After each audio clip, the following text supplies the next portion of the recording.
Hello friends, welcome to flourish learning. शिक्षण आणि माणूस समृद्ध होतो. चला तर मग आता आपण इयत्ता 10वी गणित भाग 1 मधील पाठ दुसरा वर्ग समीकरणे शिकूयात, समजून घेऊयात आणि समृद्ध होऊयात. तर आपण संकीर्ण प्रश्न संग्रह 2 पाहत आहोत. तर 8 पर्यंतचे प्रश्न आपल्या यातील व्हिडिओमध्ये झालेले आहेत. आज आपण प्रश्न 9 ते 15 पाहणार आहोत. प्रश्न 9. एका वर्ग समीकरणाच्या दोन मुळांची बेरीज 5 आणि त्यांच्या घनांची बेरीज 35 आहे. तर ते वर्ग समीकरण कोणते? आता तर वर्ग समीकरणाच्या मुळांची बेरीज ही 5 आहे आणि घनांची बेरीज 35 आहे आणि त्यावरून आपल्याला ते वर्ग समीकरण काढायचं आहे. आता इथे पहा, तर 8 पासूनच्या 15 पर्यंतच्या सर्व प्रश्नांना असा स्टार आहे पहा. म्हणजेच हे प्रश्न इम्पॉर्टंट आहेत, परीक्षेत बऱ्याच वेळा विचारले गेलेले आहेत. तर प्रश्न तुम्ही परफेक्टच करून ठेवा. आता आपण इथे काय करूया, तर अल्फा आणि बीटा ही त्या वर्ग समीकरणाची मुळे आहेत असं आपण मानू. मग दिलेल्या माहितीनुसार काय आहे, तर अल्फा अधिक बीटा बरोबर 5 आणि अल्फा घन अधिक बीटा घन बरोबर 35. म्हणून काय होईल, कंसामध्ये अल्फा अधिक बीटा कंसाचा घन बरोबर अल्फा घन अधिक बीटा घन अधिक 3 अल्फा बीटा कंसामध्ये अल्फा अधिक बीटा कंस पूर्ण. हे आपण विस्तार सूत्र इथे लिहून घेतलेलं आहे. आता या सूत्रानुसार काय होईल, अल्फा घन अधिक बीटा घनासाठी हे सूत्र कसं होईल, तर कंसामध्ये अल्फा अधिक बीटा कंसाचा घन वजा 3 अल्फा बीटा कंसामध्ये अल्फा अधिक बीटा कंस पूर्ण. आता आपल्याला किमती दिलेली आहे, किमती आपण ठेवूया. तिथे पहा, पण हे सूत्र आहे तसले, फक्त बाजूची आतल्याबद्दल झालेली आहे. अल्फा अधिक बीटा आपण बरोबर चिन्हाच्या अलीकडे घेतलेलं आहे आणि अल्फा अधिक बीटा कंसाचा घन बरोबर चिन्हाच्या पलीकडे लिहिलेलं आहे, त्यामुळे ते चिन्ह हे बदललेलं आहे. आता अल्फा घन अधिक बीटा घन आपल्याला दिलेलं आहे, किती दिलेलं आहे ते 35. तर ही किंमत आपण ते लिहून घेऊयात. 35 बरोबर इथे काय होईल, अल्फा अधिक बीटा कंसाचा घन. अल्फा अधिक बीटा किती म्हटलेले 5, म्हणजे इथं काय होईल, तर 5चा घन होईल वजा 3 अल्फा गुणिले बीटा, पुन्हा अल्फा अधिक बीटा किती म्हटलेला आहे 5. आता हे 35 आपण आहे तसंच ठेवूयात. आता इथे 5चा घन किती होईल, 5चा घन तर 125 वजा, आता हे 5 आणि 3चा गुणाकार करूयात, 5 का 15 अल्फा बीटा. मग आता काय करूयात, हे 15 अल्फा बीटा आहे ते बरोबर चिन्हाच्या अलीकडे लिहूयात. काय होईल, ऋण आहे ते धन होईल. 15 अल्फा बीटा 15 गुणिले अल्फा गुणिले बीटा बरोबर काय होईल, 125 आहे तसे. हे धन 35 आहे ते बरोबर चिन्हाच्या अलीकडे येऊन काय होईल, ऋण 35 होईल. म्हणून 15 अल्फा बीटा बरोबर 125 वजा 35, हे वजा बाकी आपल्याला 90 मिळते पहा. म्हणून अल्फा गुणिले बीटा बरोबर 90 भागिले 15 होईल. ते गुणिले 15 आहे तिकडे भागिले 15 होईल. म्हणून अल्फा गुणिले बीटा बरोबर काय मिळेल आपल्याला, 15 सक्क 90. 15 एके 15 आणि 15 सक्क 90 असा बघायला गेलं तर अल्फा गुणिले बीटा आपल्याला 6 मिळेल पहा. तर आपल्याला त्या अल्फा अधिक बीटा आणि अल्फा घन अधिक बीटा घनाच्या किमती दिलेल्या होत्या आणि त्यावरून आपल्याला त्याचं समीकरण शोधायला सांगितलं होतं. तर अल्फा आणि बीटा ही मुळे असलेले वर्ग समीकरण पुढील सूत्राने मिळवू. इथे आपण हे सूत्र लिहून घेतलेलं आहे. सूत्रावरून आपल्याला ते समीकरण मिळालेलं आहे. काय मिळालं समीकरण, x वर्ग वजा 5x अधिक 6. कारण अल्फा अधिक बीटा आपल्याला 5 आहे, 5 गुणिले x 5x आणि अल्फा गुणिले बीटा आपल्याला किती आला, तर 6 आला. म्हणून हे 6. x वर्ग वजा 5x अधिक 6 बरोबर 0. हे आपल्या दिलेल्या मुळांच्या किमतीवरून समीकरण आपण काढलेलं आहे. यानंतर 10वं उदाहरण आहे. असे वर्ग समीकरण तयार करा की ज्याची मुळे 2x वर्ग अधिक 2 कंसामध्ये p अधिक q कंस पूर्ण गुणिले x अधिक p वर्ग अधिक q वर्ग बरोबर 0. या समीकरणाच्या मुळांच्या बेरजेचा वर्ग व वजाबाकीचा वर्ग असतील. तर 2x वर्ग अधिक 2 कंसामध्ये p अधिक q गुणिले x अधिक p वर्ग अधिक q वर्ग बरोबर 0 ची तुलना ax वर्ग अधिक px अधिक c बरोबर 0 शी करू. a बरोबर 2, b बरोबर 2 कंसामध्ये p अधिक q कंस पूर्ण आणि c बरोबर p वर्ग अधिक q वर्ग. मग अल्फा अधिक बीटा बरोबर काय सूत्र आपलं, तर वजा b छेद a. म्हणजेच काय होईल आता इथे, तर b आपला किती आहे, तर 2 गुणिले कंसामध्ये p अधिक q. मग हे काय होईल, वजा 2 कंसामध्ये p अधिक q कंस पूर्ण छेदामध्ये किती आपला, तर 2 आहे. मग आता इथे काय होईल, या 2 ला 2 निघून जाईल. म्हणजेच आपल्याला अल्फा अधिक बीटाची किंमत काय मिळेल, अल्फा अधिक बीटा बरोबर वजा p अधिक q मिळेल. याला आपण काय करूयात, हवं तर समीकरण नंबर 1 देऊयात. याच पद्धतीने आता अल्फा गुणिले बीटा काढूयात आपण. अल्फा गुणिले बीटा बरोबर त्याचं सूत्र काय आहे, तर c छेद a आहे. म्हणजेच इथं काय होईल, पी वर्ग अधिक क्यू वर्ग छेद 2. याला समीकरण नंबर आपण 2 देऊयात. तयार होणाऱ्या वर्ग समीकरणांची मुळे अल्फा 1 आणि बीटा 1 मानू. मग अल्फा 1 बरोबर काय होईल तर कंसामध्ये अल्फा अधिक बीटा कंसाचा वर्ग व बीटा 1 बरोबर काय होईल तर कंसामध्ये अल्फा वजा बीटा कंसाचा वर्ग. मग अल्फा अधिक बीटा कंसाचा वर्ग बरोबर काय होईल तर अल्फा वर्ग अधिक 2 अल्फा बीटा अधिक बीटा वर्ग. म्हणून अल्फा अधिक बीटा कंसाचा वर्ग वजा 4 अल्फा बीटा बरोबर अल्फा वर्ग अधिक 2 अल्फा बीटा अधिक बीटा वर्ग वजा 4 अल्फा बीटा. परंतु अल्फा वर्ग वजा 2 अल्फा बीटा अधिक बीटा वर्ग बरोबर 2 गुणिले कंसामध्ये अल्फा वजा बीटा कंसाचा वर्ग. म्हणून काय होईल कंसामध्ये अल्फा वजा बीटा कंसाचा वर्ग बरोबर कंसामध्ये अल्फा अधिक बीटा कंसाचा वर्ग वजा 4 अल्फा बीटा. अल्फा अधिक बीटा वर्गाची किंमत आपण तर ठेवूया. तर ती किती आहे तर कंसामध्ये वजा पी अधिक क्यू कंसाचा वर्ग कंस पूर्ण वजा 4 गुणिले पी वर्ग अधिक क्यू वर्ग. अल्फा गुणिले बीटाची किंमत आपण लिहित आहोत इथं पी वर्ग अधिक क्यू वर्ग छेद 2 बरोबर. आता इथे काय होईल तर पी अधिक क्यू कंसाचा वर्ग वजा आता इथे भाग जाईल बेके बेबे दुनी 4 2 गुणिले काय होईल इथे पी वर्ग अधिक क्यू वर्ग कंस पूर्ण. तर पी अधिक क्यू कंसाचा वर्गाला ए अधिक पी कंसाचा वर्गच्या सूत्रानुसार इथे लिहून घेऊयात. म्हणजेच काय मिळेल आपल्याला तर पी वर्ग अधिक 2 पी क्यू अधिक क्यू वर्ग वजा आता हे दोन्ही पूर्ण कंसाला गुणूयात. म्हणजेच काय मिळेल आपल्याला 2 पी वर्ग वजा 2 क्यू वर्ग हे वजा अधिक वजा होईल बरोबर. आता इथे काय होईल तर आता ही पी वर्ग आणि वजा 2 पी वर्ग यांची वजा बाकी होईल आणि चिन्ह मोठ्या संख्येचं म्हणजे काय मिळेल आपल्याला वजा पी वर्ग हे अधिक 2 पी क्यू आहे तसं. आता हे अधिक क्यू वर्ग आणि वजा 2 क्यू वर्ग यांची सुद्धा वजा बाकी होईल आणि चिन्ह मोठ्या संख्येचं म्हणजे वजा क्यू वर्ग. वजा चिन्ह आहे तसं ठेवू आणि कंसामध्ये काय मिळेल आपल्याला पी वजा क्यू कंसाचा वर्ग होईल. पी वर्ग अधिक 2 पी क्यू वजा क्यू वर्ग म्हणजेच काय पी वजा क्यू कंसाचा वर्ग.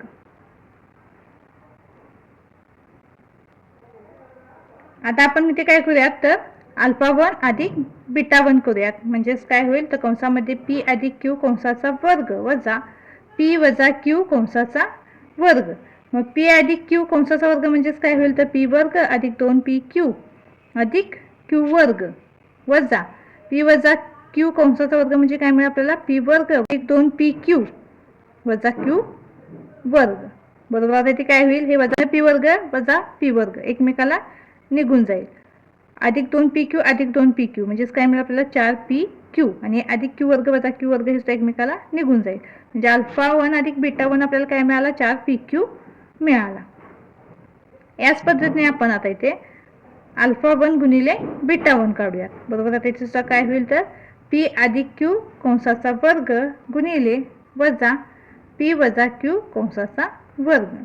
आता याच पद्धतीने आपण असे मांडणी करून हे सोडवलं तर आपल्याला उत्तर काय मिळेल वजा पी वर्ग वजा क्यू वर्ग आणि पुन्हा कंसाचा वर्ग.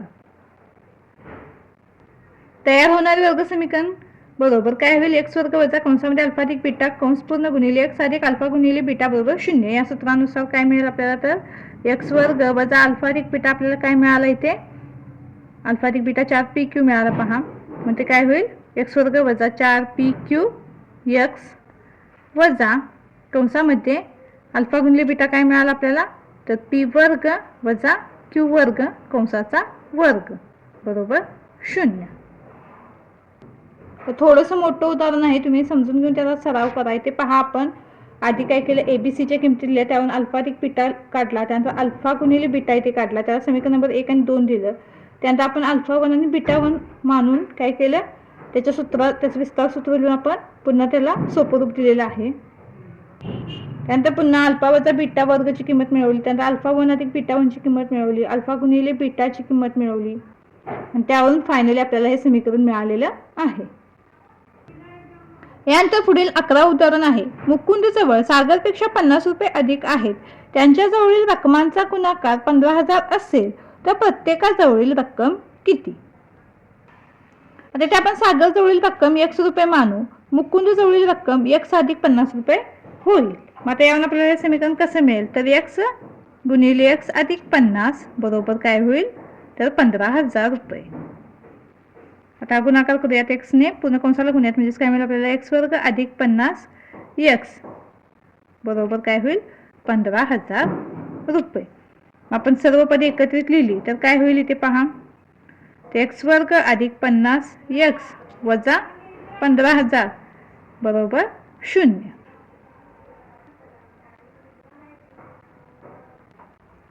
आपल्याला समीकरण काय मिळाले, x वर्ग अधिक 50 x वजा 15,000 बरोबर 0. आता अवयव पद्धतीने याची आपण काय करूयात, अवयव पद्धतीने हे समीकरण आपण सोडवूयात. आता आपल्याला काय आहे, तर 15 वर्गपदाचा सहगुणक आणि स्थिर पद यांचा गुणाकार, तर तो गुणाकार किती आहे 15,000. तर 15,000चे दोन अवयव, ज्याचा गुणाकार 15,000 येईल आणि बेरीज किंवा वजाबाकी मधल्या पदाचा सहगुणक, तर अशा अवयव काय मिळतात आपल्याला, तर 150 आणि 100. आपण ते लिहूयात समीकरण, x वर्ग अधिक 150 x वजा 100 x वजा 15,000 बरोबर 0. आता इथे दोघांचा ग्रुप बनवूयात. इथे सामायिक घटक काय बाहेर निघेल, तर x बाहेर निघेल, कंसामध्ये x अधिक 150 शिल्लक राहील. इथं वजा 100 बाहेर निघेल, कंसामध्ये x वजा वजा अधिक 150 बरोबर 0. x अधिक 150 एका कंसामध्ये लिहून घेऊयात, दुसऱ्या कंसामध्ये x वजा 100 होईल बरोबर 0. आता x अधिक 150 बरोबर 0 किंवा x वजा 100 बरोबर 0. मग x बरोबर इथे काय होईल, वजा 150 होईल आणि ते x बरोबर काय होईल, 100 होईल. परंतु रक्कम ही ऋण नसते, म्हणून सागर जवळील रक्कम 100 रुपये व मुकुंद जवळील रक्कम काय होईल, ते x अधिक 50 म्हणजेच काय होईल, 100 अधिक 50 बरोबर 150 रुपये.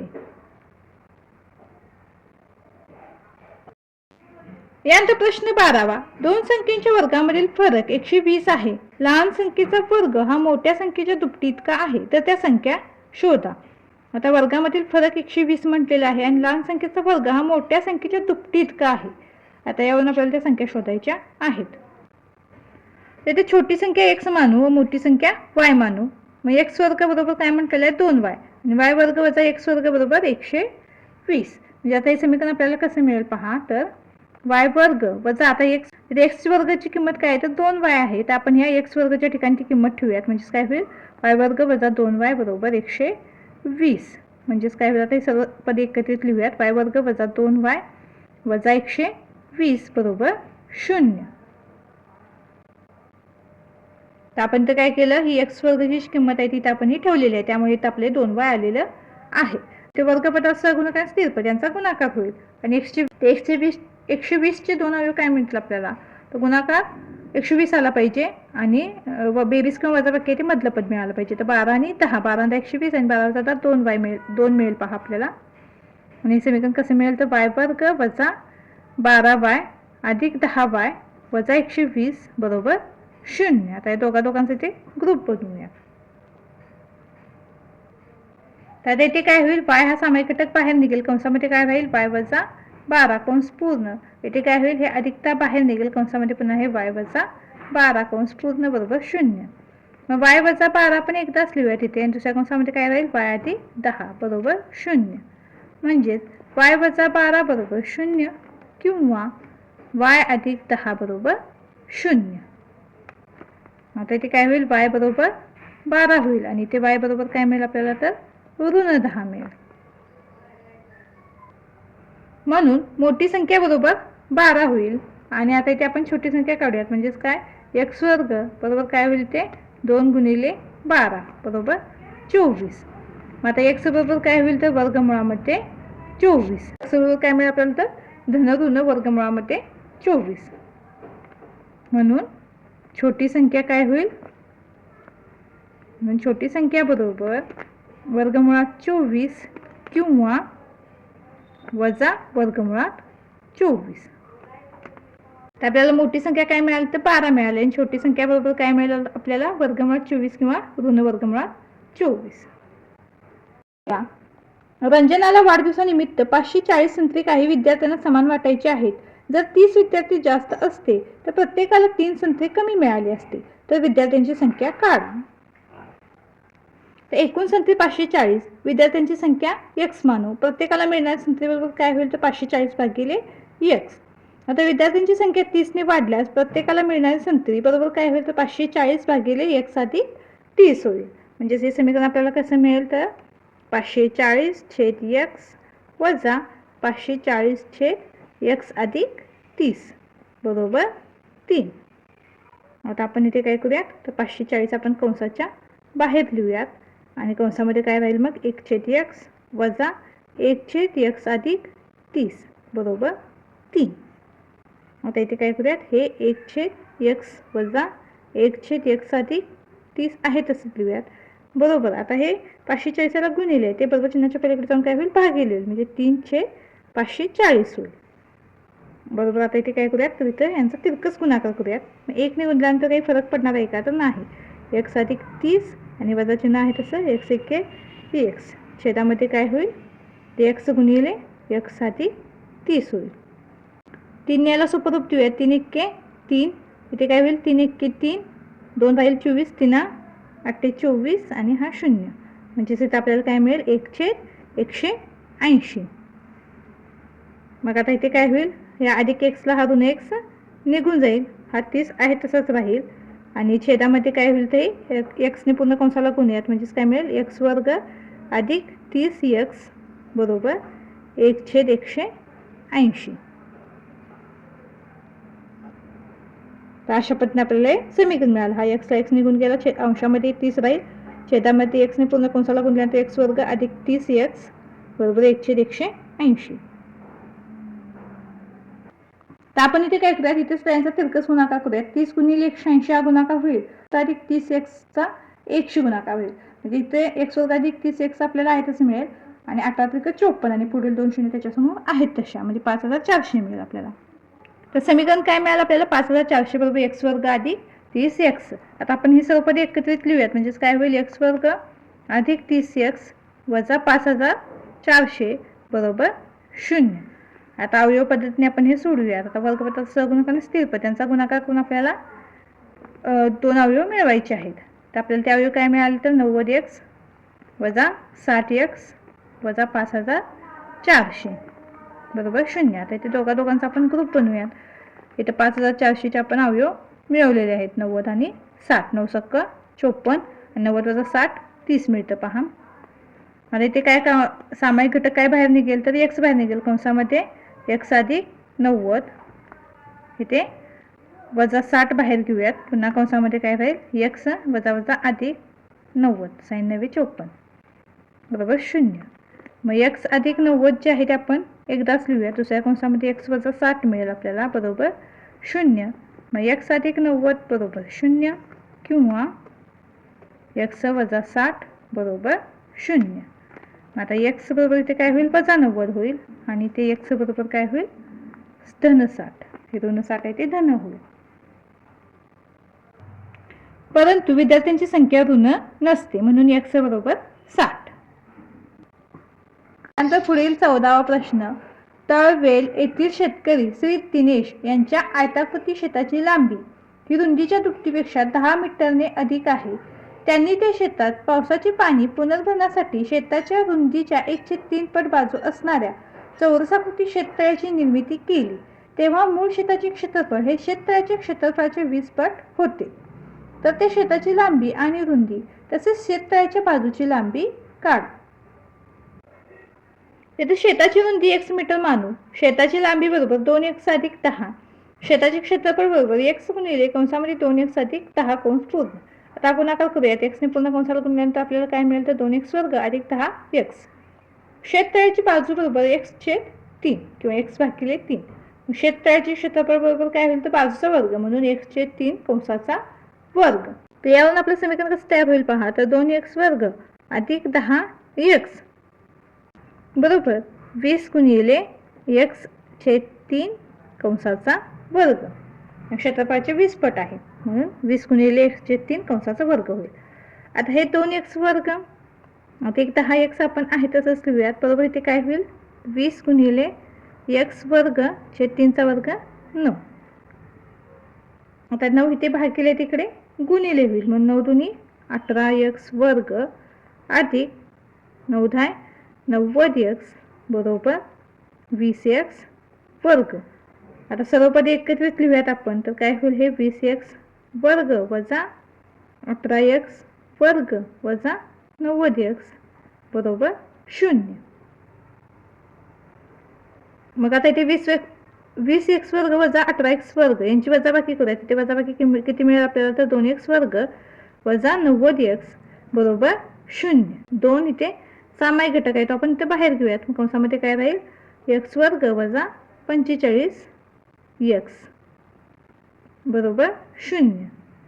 आता 2 इकडे गुणिले इकडे जाऊन भागिले होईल, म्हणजेच आपल्याला समीकरण कसं मिळेल, x वर्ग वजा 45x बरोबर 0. आणि 2 ने शून्याला कोणत्याही संख्येने गुणाकार केला किंवा भागाकार केला तर आपल्याला उत्तर 0च मिळतं बरोबर. आता इथे आपण काय करूयात, ती x सामायिक घटक बाहेर घेऊयात. कंसामध्ये काय राहील, x वजा 45 राहील बरोबर 0. म्हणून x बरोबर 0 किंवा काय होईल इथे, x वजा 45 बरोबर 0. आता हे x बरोबर 0 तर आहे तसंच राहणार. इथे x बरोबर काय मिळेल, ऋण 45 आहे, ते धन 45 होईल. शेताची रुंदी बरोबर काय होईल, तर 45 मीटर. आता शेताची लांबी बरोबर काय होईल, तर 2 गुणिले 45 अधिक 10 म्हणजेच काय होईल, 45 दुनी 90 अधिक 10 बरोबर काय होईल, 100 मीटर. आणि शेततळ्याची बाजू बरोबर काय होईल, तर 45 भागिले 3 बरोबर काय होईल, तर 15 मीटर. तर ते आपल्याला शेताची रुंदी 45 मीटर, शेताची लांबी 100 मीटर आणि शेततळ्याची बाजू 15 मीटर अशी उत्तरे मिळालेली आहेत. यात 15वा प्रश्न, एक टाकी 2 नळांच्या सहाय्याने 2 तासात पूर्ण भरते. त्यातील फक्त लहान नळाने टाकी भरण्यास लागणारा वेळ फक्त मोठ्या नळाने टाकी भरण्यास लागणाऱ्या वेळापेक्षा 3 तास जास्त असतो. तर प्रत्येक नळाने ती टाकी भरण्यास किती वेळ लागतो. मोठ्या नळाने टाकी भरण्यास 1 तास लागतील असे मानू. छोट्या नळाने टाकी भरण्यास 1 अधिक 3 तास लागतील. आता मोठ्या नळाने 1 तासात भरलेले पाणी बरोबर 1/x आणि छोट्या नळाने 1 तासात भरलेले पाणी बरोबर 1/x अधिक 3. म्हणून हे समीकरण कसं होईल, तर 1/x अधिक 1/x अधिक 3 बरोबर 1/2. आता आपण त्यांचा तिरकस गुणाकार करून घेऊयात. मग 1 अधिक 3 अधिक x होईल, कारण 1 ने गुणल्यामुळे किमतीमध्ये काही फरक पडणार नाही.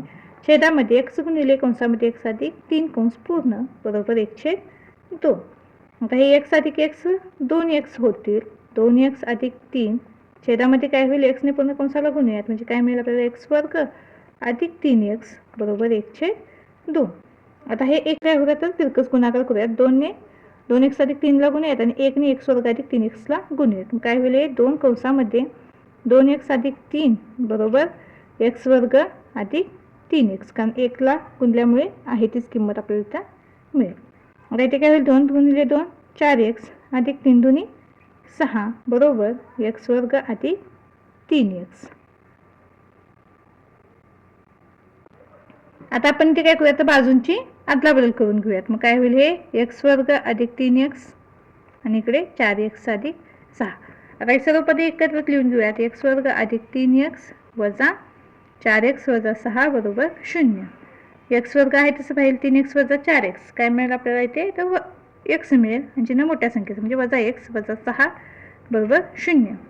आता इथे सुद्धा अवयव पद्धतीने आपण हे सोडूयात. काय होईल, x वर्ग अधिक 2x वजा 3x वजा 6 बरोबर 0. दोघांचा ग्रुप बनवूयात. इथे काय होईल, x सामायिक घटक बाहेर निघेल, कंसामध्ये x अधिक 2 कंस पूर्ण इथे वजा 3 कंसामध्ये पुन्हा x अधिक 2 हे वजा वजा अधिक होईल बरोबर 0. पहिल्या कंसामध्ये x अधिक 2 दुसऱ्या कंसामध्ये x वजा 3 बरोबर 0. मग x अधिक 2 बरोबर 0 किंवा x वजा 3 बरोबर 0. इथे x बरोबर आपल्याला काय मिळेल, वजा 2 आणि इथे x बरोबर आपल्याला काय मिळेल, तर 3. परंतु वेळ हा ऋण नसतो, म्हणून मोठ्या नळाने टाकी भरण्यास 3 तास लागतील व छोट्या नळाने टाकी भरण्यास 1 अधिक 3 म्हणजे 3 अधिक 3 बरोबर 6 तास लागतील. तर इथे आपला संकीर्ण प्रश्नसंग्रह 2 पूर्ण झालेला आहे. व्हिडिओ आवडल्यास चॅनलला लाईक शेअर सबस्क्राईब नक्की करा आणि हो कमेंट सुद्धा नक्की करा. धन्यवाद.